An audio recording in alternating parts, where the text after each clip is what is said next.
Most people are doing YouTube Shorts all wrong, and it's costing them dearly. So in this video, I'm revealing 10 YouTube Shorts tips to skyrocket your views, new features that you need to know, and how to position yourself to benefit from new money-making opportunities with Shorts.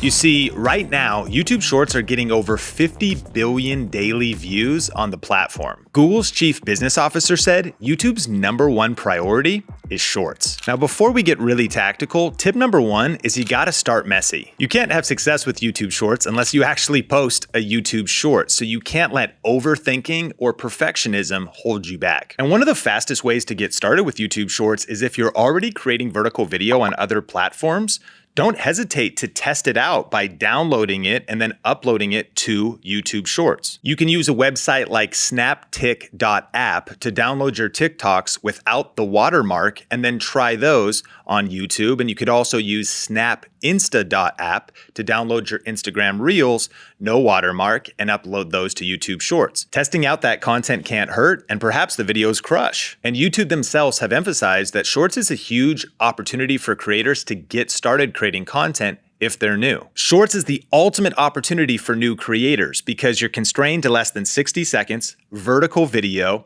All you need is a smartphone, and the YouTube app alone allows you to edit and make changes to your content and add features and add music. You just got to get started. Tip number 2 is optimize your titles. And the reason for doing this is to try to get someone to stop scrolling the Shorts feed, because not just the first few seconds, but the title captures their attention. And even though YouTube Shorts titles can be up to 100 characters long, only the first 40 characters of the title will appear in the Shorts player. This means that if possible, your title should be less than 40 characters long, or at least front-loaded with the first few words being the most important. For example, here's a 65-character title: Tips and Tricks for Growing and Scaling Your Real Estate Business.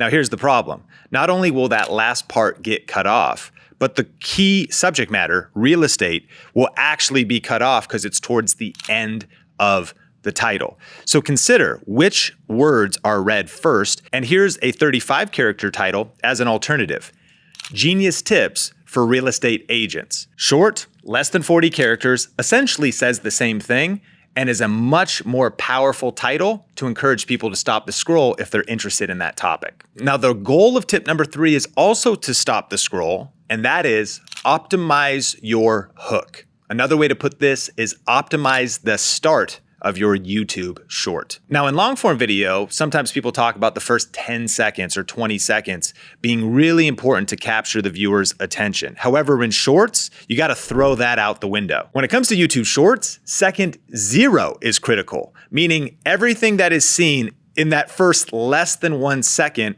is speaking to the viewer. So you have to think about what's visually on screen, what's being said verbally. Is there any text or words on screen besides the title? Optimizing this is critical for high performance Shorts. So don't waste any time, trim any fluff out of your entire short, but especially the start, and make sure that something happens right away. Now, tip number 4 is optimize the content. Now, our goal on the previous tips was to stop the scroll. Now our goal is to keep the viewer watching. There's multiple ways to increase viewer retention, and those include adding B-roll and other video clips, using a green screen feature and pointing to articles, photos, or videos that are behind you, maybe reacting to content. Having captions on screen help the viewer read along and especially watch the short if the sound is off, and even things like emojis or animation or things that are popping up, making the video more interesting, all help viewer retention. And in long form, they talk about the rule of 7, which means that the scene should change every 7 seconds or so. And so maybe that's multiple angles, cutting to a B-roll clip, some kind of animation or visual, switching things up to keep the viewer engaged. But I think we realize that with Shorts, everything is accelerated. So there's something about changing the scene perhaps every 3 seconds or even faster.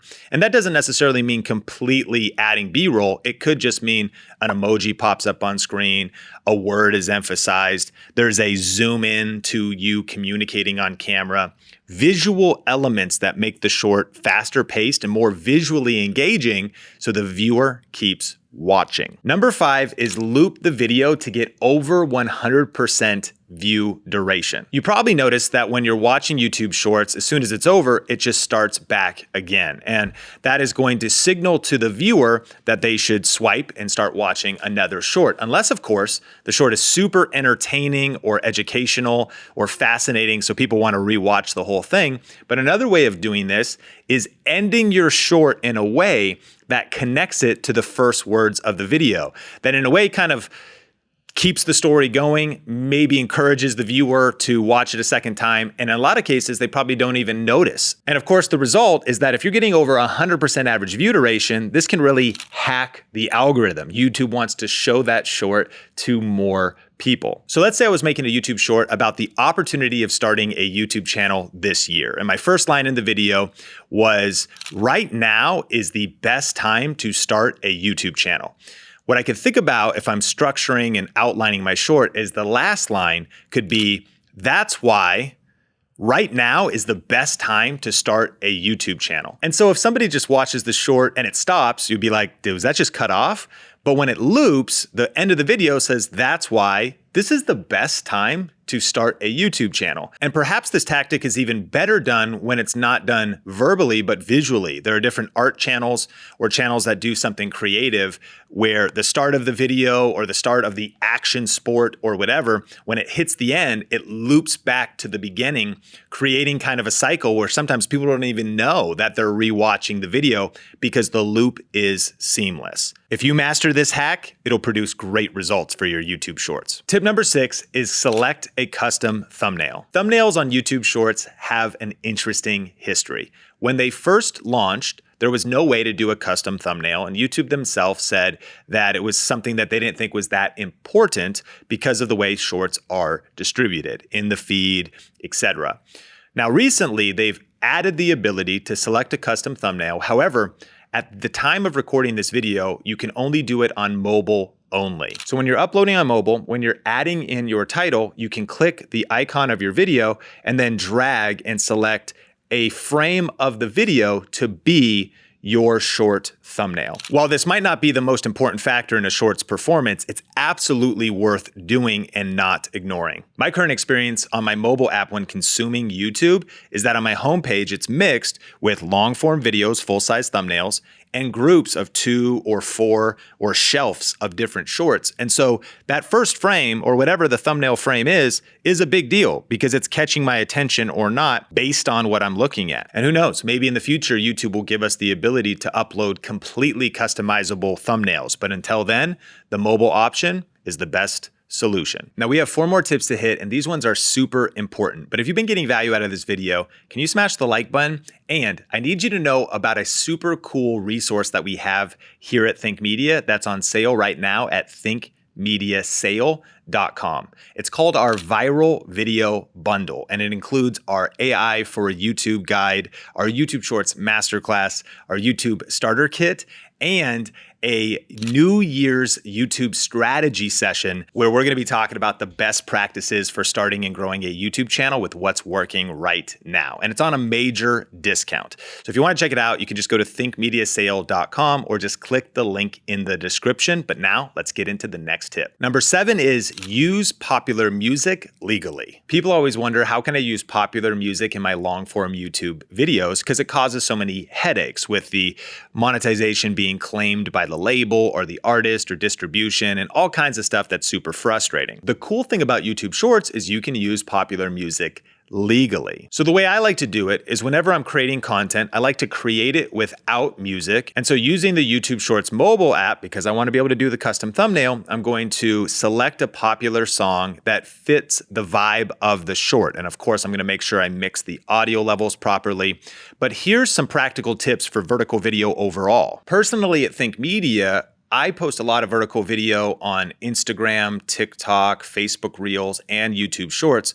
So I like my original vertical video asset to be music free. I know the YouTube Shorts app is all you need to get started with editing YouTube Shorts, but personally, I like to use CapCut. And when I'm done creating my vertical content, I like to export the video with no music. So then I can post it to Instagram Reels and select the song natively in Instagram, TikTok and select the song natively there, and YouTube Shorts and select the song natively there. It does take extra work, but now I'm tapping into the viral music that's approved on the platform itself, and I run into no issues. Earlier, we mentioned that you could download your TikToks with no watermarks or your Instagrams with no watermarks, and we talked about those websites. I'll make sure I link up everything in the description down below. But the issue there could be that because popular music is embedded, when you upload it on YouTube Shorts, the video might get flagged or just have distribution not happening in certain countries. The bottom line, strategically integrating your shorts with popular music is a powerful strategy, so consider that when you're building out your YouTube Shorts. Now, tip number 8 is baked in closed captions. And what that essentially means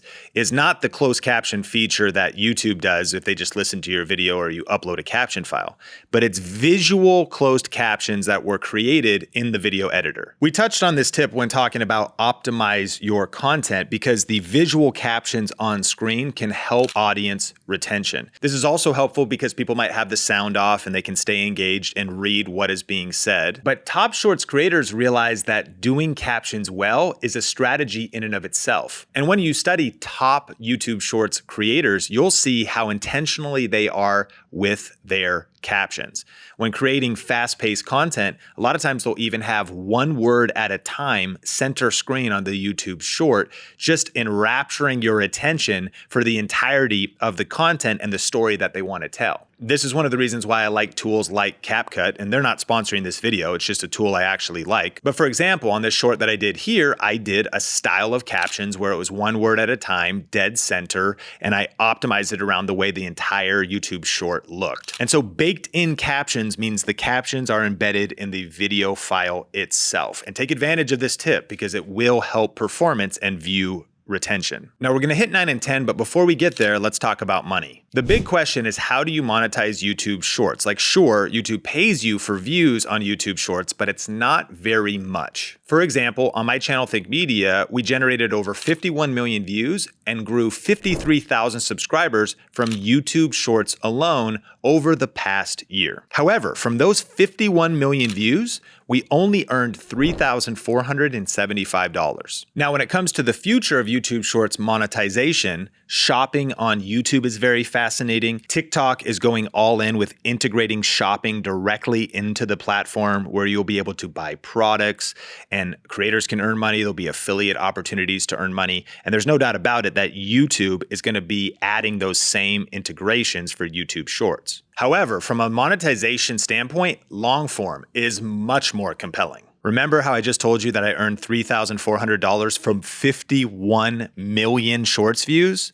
Well, on Think Media, we got 53 million long form views, but that paid us $424,203. The difference is pretty massive. I mean, it's kind of crazy. And what that reveals to me is that from a pure monetization standpoint, long form is the game, which brings us to tip number 9, and that is use the related video feature strategically. So one of the coolest new features for YouTube Shorts is the ability to link another video on your YouTube channel to your YouTube short. In doing so, right underneath the title is a clickable link to that other video on your channel, which can ultimately be a long form video. One of the most practical use cases of this feature is the fact that a lot of people do long form video podcasting and then cut shorts out of that long form podcast. So now you can connect the two, hopefully using shorts to get broad appeal, broad awareness, and create some interest for people that want to go listen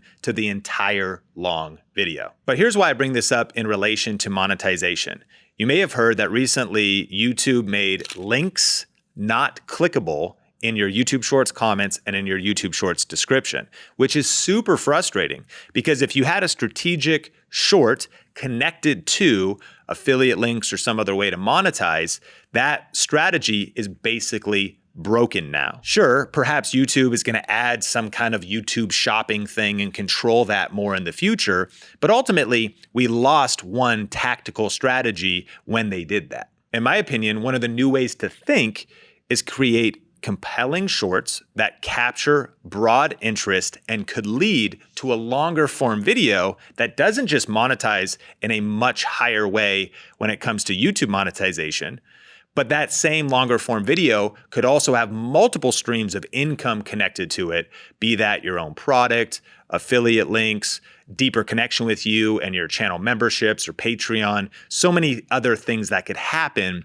in that video. Which brings us to number 10, which is experiment, analyze, and adapt. The truth is, success on YouTube can feel like a moving target. What worked today may not work tomorrow, or maybe you haven't even figured out what works for you yet. I want to encourage you to keep learning, to keep studying, to keep posting, and to analyze the data and results of your YouTube shorts and all of your videos so that you can make data-driven decisions and make your next upload your best upload. In fact, if you actually want to learn my 7R system for YouTube, you can click or tap the screen to watch that video. And remember, we have a special sale at thinkmediasale.com. Link to that in the description. That is our viral video bundle, discounted for the holidays. My name is Sean Cannell, rhymes with YouTube channel. Smash like, and I'll see you in the next video.